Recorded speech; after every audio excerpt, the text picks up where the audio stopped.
Oi wanangu, inakuaje? Betiology tena hapa ndani ya Betting Brain. Tuko hapa wanangu leo.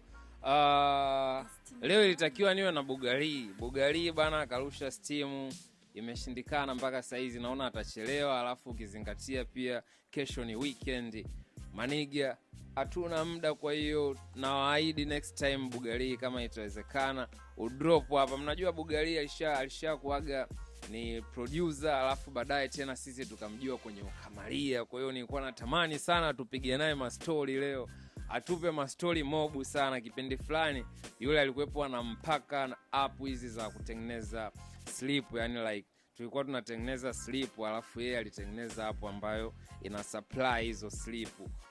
Si unaelewa tena masuala ya tech na vitu kaa hizo. Kwa hiyo ikawa kipengele kidogo, lakini nikasema sio mbaya, wakati tutaendelea kumsikilizia Bugali next week tupige story kuhusiana na World Cup na tukumbushane mambo kadhaa.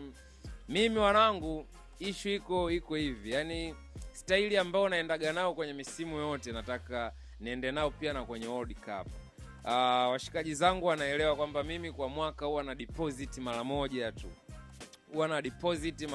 alafu kuna ile mikeka yangu ile ambao waga na stake odds below 5, yani 4, odds 3, odds 2, odds 5, yani sizidi 10. Sasa mikeka vile mara nyingi huwa naweka mshindo. Yani unaweza ukaweka odds 2, nikatia zangu hata 700, 800, 900 kibosi, unasikilizia kutokana na kwamba risk na kuepo ni kubwa kwenye stake, lakini risk na kuepo ni ndogo kwenye odds. Kwa hiyo wanangu, nataka nitumie hiyo trick pia na kwenye World Cup ikifika hiyo, nataka ni deposit mchuzi mrefu sana. Nisitaki niongeza hizi wanangu, lakini muda ukifika mtaona. Yani kuelekea World Cup nitakachokifanya mimi itakuwa ni mwendo wa kustake high kwenye games. Yani per day nitahakikisha kuna slip zangu 2 ambazo hizo nimestake high, lakini pia najihakikishia kwamba naandaa mtaji ambao huo ni either uishe wote au ni gain kitu, lakini vita itaenda kuwa nyepesi. Lakini pia kuna kitu kimoja nikasema lazima nitawakumbusha wanangu. Ujue kuna washikaji tayari washaanza kuweka matreni ya World Cup. Sasa kuna kitu ambacho wanakisahau, wanaweka matreni mpaka siku ya mwisho ile. Sasa ujue ratiba imewekwa kutokana na mpangilio wa games ambavyo itakuwepo, yani kwenye hatua ya makundi tu. Sasa zile mechi za mwisho zitakuwa, kuna baadhi ya timu ambazo zitakuwa zishajihakikishia kuqualify kwenda kwenye raundi inayofuata. Hiyo itakuwepo ni ngumu sana zile timu hata zikienda kumalizia makundi kwenda kuperform. Kwa hiyo unakuta ile timu ni kweli ina power, let's say labda Argentina umempa labda ashinde mpaka kwenye game yake ya mwisho, alafu yeye alisha qualify, kwa sababu kwenye World Cup nadhani ukishinda games 2 kwenye kundi unakuwa qualified. Kwa hiyo unakuta timu nyingi zinakuwa tayari zisha qualify, ile mechi ya mwisho inakuwa ni ya kukamilisha ratiba, wachezaji wengi wanakuwa na pumzisho. Kwa hiyo wale ambao walikuwepo wameandaa matreni na ambao wanataka waendelee kuandaa matreni, mzingatie hilo. Sijasema kwamba mikeka haitatoa au mkeshi out, hapana.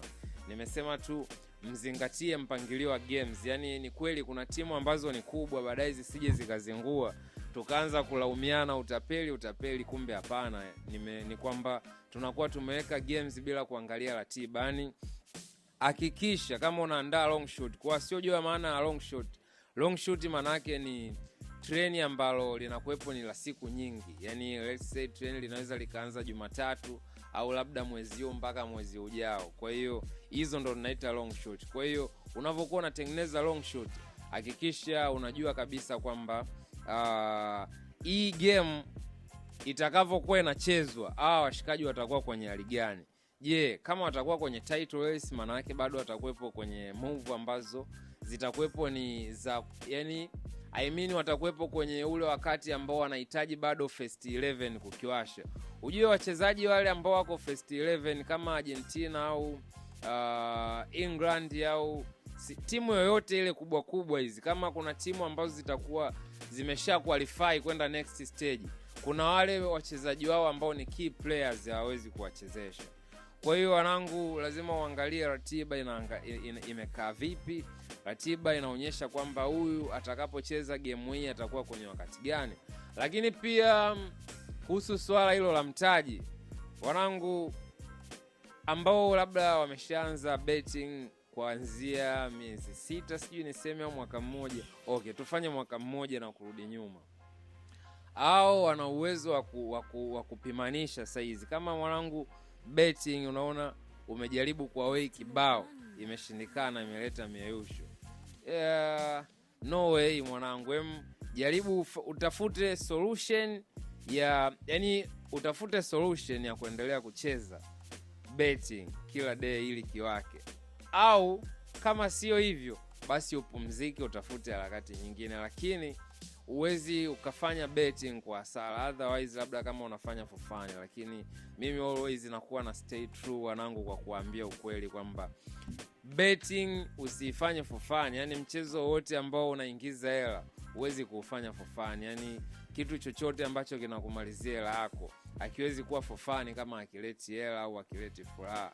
Kwa hiyo hakikisha kama betting haikupi furaha, basi inakupa pesa, na kama haikupi pesa, basi ikupe furaha. Utachagua kimoja hapo. Mimi nimechagua inipe chede, kwa hiyo ndo maana furaha na kuwa nayo mara chache sana, hasa kukiwa kuna chama langu Madrid liko uwanjani. Ni ngumu sana kuniona nikiwa na furaha. Hiyo ndo betting. Kwa hiyo wanangu, mimi natamani sana kuelekea World Cup. By the way, siwezi kusema mimi nimejipanga vipi, lakini kwa ambao wananifuatilia hivi karibuni nimekuwa chini kidogo, yani hata mitandaoni nimekuwepo adimu sana. Sio kwamba nipo wanangu, lakini ni maandalizi kwa ajili ya World Cup. Kuna wanangu ambao tayari washajipanga kukiwasha, yani washajipanga project yako kibao. Nakumbuka mwaka gani? Mwaka jana tarehe 26 mwezi wa 12 nilienda Mbeya kukutana na mwanangu Prolific nilikuwepo naye hapa last week. Ambao mjiangalia ile podcast iliyopita, muende mkacheki podcast ambao nilikuwepo, niko na Prolific, alielezea vizuri kuhusu basketball. Sasa mwaka jana Disemba mwaka jana nilienda Mbeya nikakutana naye, tukafanya kikao kimoja kizito, na alichoniambia bwana alienda kukitimiza. Alibumu odds 163, sijui kama sikosei, 63 66 hivi mwezi wa 3, na ilikuwa ni sherehe. Yani ilikuwa ni sherehe haswa. Kiufupi naweza nikasema moja kati ya machizi ambayo inatakiwa waangalie sana kwenye industry ya basketball ni Prolific na Godidi. Hao washikaji wawili hao watakuja kuwa noma sana kwenye industry ya basketball hapa Bongo, kwa sababu Prolific mimi mpaka nafunga safari kwenda kumfuata Green City ule jamaa, tupange naye kuhusu lile boom ambalo alikujaga kuliboom kipindi kile. Ni kwamba nishakulaga michuzi yake mingi sana, lakini uwezi amini kuelekea World Cup naye ana mipango kazi yake ambayo aliniambia, oya mzee, kwa sababu yeye ni master sana kwenye basket. Kwenye football mimi huwa na share naye baadhi ya tricks. Kwa hiyo akanambia, oya mwanangu, nimechora mchoro huu na huu na huu na huu. Kuna mechi hizo ambazo nataka niguse over 0.5 tu second half. Yani mtu ana game zake ambazo anajua hizo second half lazima zitoe over 0.5. Hizo ni game gani hizo? Wanangu msikae mbali sana. Wanangu msikae mbali sana na hii mitaa. Kitawaka sana. Yani kiufupi kuanzia wiki ijayo ambayo kutakuwepo ndo timu nyingi sana zimeenda likizo, lakini pia timu nyingi sana zitakuwa zishamaliza hizi races. Kwa hiyo wachezaji watakuwa wanajiandaa kwa ajili ya World Cup. Hapo hata mimi mwenyewe pamoja na timu ya Betting Brain tutaanza kutangaza project na namna ambavyo tutacheza kwenye World Cup. Lakini wanangu, hakikisha hiki ndo ambacho nasisitiza, of course, kwa sababu leo sikuwa na mpango wa kuongea sana au kupiga story sana, kwa sababu tulikuwa tuna session na Bugari, na bahati mbaya amechelewa kufika, amepata emergency. Kwa hiyo tutakuwepo naye next week. Hivyo leo nikasema nitawakumbusha wanangu kwenye situation ambazo washikaji wanakuepo wanaandaa mikeka ya long shot bila kujua matokeo yake. Kuhusu World Cup wanangu, mnavyoandaa matreni, angalieni zile mechi za mwisho zile. Kuna timu zinakuwa tayari zisha qualify, lakini pia kuhusu project za Betting Brain, kimoja hapo nataka niachie vitu ambavyo ni exclusive. Kimoja hapo ni kuachia, yani kuhakikisha nataka nicheze rollover moja ambayo nataka niione itaishia wapi kwenye kombe la dunia, yani kwanza ile siku ya kwanza ya kombe la dunia, alafu itaishia wapi, na itakapoishia nitaanzisha nyingine tena.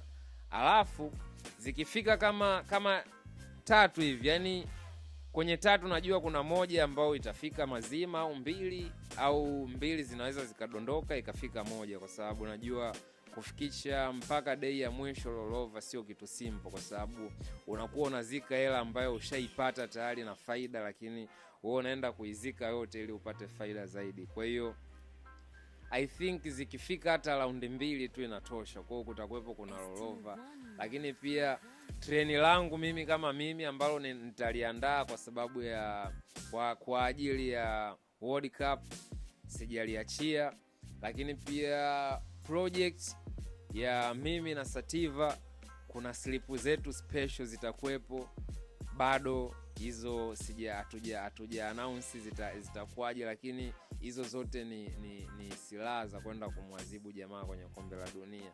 Na nadhani sio mimi tu, washikaji wengi sana wamejikoki, lakini wanangu, kama betting unaona haitakupa chede kwenye kombe la dunia, pumzika, subiri ligi au achana nayo kabisa. Lakini kama una beti for fun, wewe ni tajiri, endelea.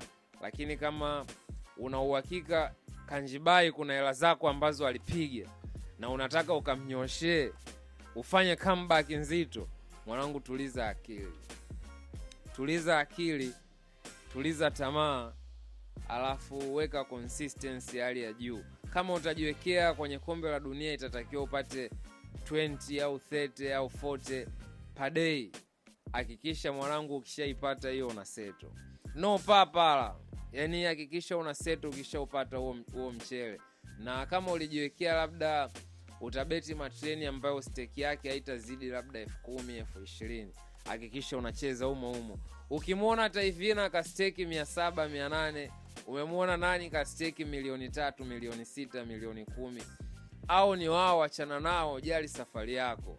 Uko utafika kama ukiwa na discipline, lakini current kwa saizi zingatia kile ambacho uko nacho. Na kama kulikuwepo kuna mtaji ambao ulikuwepo ni kidogo uko nao, let's say, by the way niliwaelezea jinsi ya kukatakata mitaji wanangu, yani kama una 200, una 100, una 300, usibetie yote au usibetie mara 2.